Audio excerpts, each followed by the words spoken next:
ভারতের দালালদের নিয়ে আমি মিটিং করেছি। এই দেশের অধিনায়ক হয়েছে বঙ্গবন্ধু, তার অধিনায়ক ছিল। ভারত যেন আগের মতো বাংলাদেশের সঙ্গে সম্পর্কে জড়াতে চাচ্ছেন না, না হলে ভারত বাংলাদেশের মানুষদের সুযোগ সুবিধা কিভাবে বন্ধ করতে পারেন, সেই সাথে কিভাবে তারা আন্তর্জাতিক মহলে বাংলাদেশের বিরুদ্ধে অভিযোগ আনেন।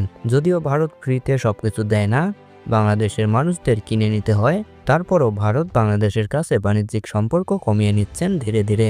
এবার ভারতকে কড়া হুঁশিয়ারি দিলেন আইন উপদেষ্টা আসিফ নজরুল। তিনি বলেন, ভারত আওয়ামী লীগ সরকারের বন্ধু, বাংলাদেশের বন্ধু কখনোই ছিল না, আর ভবিষ্যতেও হয়তো হবে না। ভারতকে হুঁশিয়ারি দিয়ে আসিফ নজরুল বলেন, ভারতকে বুঝতে হবে এটা এখন শেখ হাসিনার দেশ নয়। তিনি আরও জানান, শেখ হাসিনা সরকার বিনা ভোটে ক্ষমতায় থাকার লোভে ভারত তার উপর বিশ্বাসী ছিল।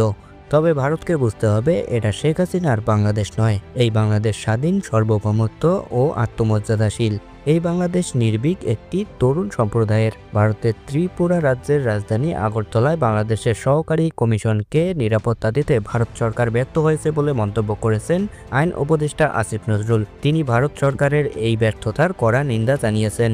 তিনি নিজের ভেরিফাইড ফেসবুক পেজে দেওয়া এক পোস্টে এসব কথা বলেন। আসিফ নজরুল তার পোস্টে একটি প্রশ্ন রাখেন। তিনি বলেন, এই ঘটনা যদি মুসলিম সংঘর্ষ সমিতি নামের কোনো সংগঠন বাংলাদেশে ঘটাতো, তাহলে কেমন আক্রমণাত্মক প্রচারণায় মেতে উঠত ভারত। আন্তর্জাতিক আইন অনুসারে ভারতের মাটিতে বাংলাদেশের সহকারী হাই কমিশনকে পরিপূর্ণ নিরাপত্তা দেওয়ার দায়িত্ব ভারতীয় সরকারের। এ প্রসঙ্গে তিনি বলেন, ভারত এটি করতে ব্যর্থ হয়েছে, তাই এই ব্যর্থতার নিন্দা জানান তিনি।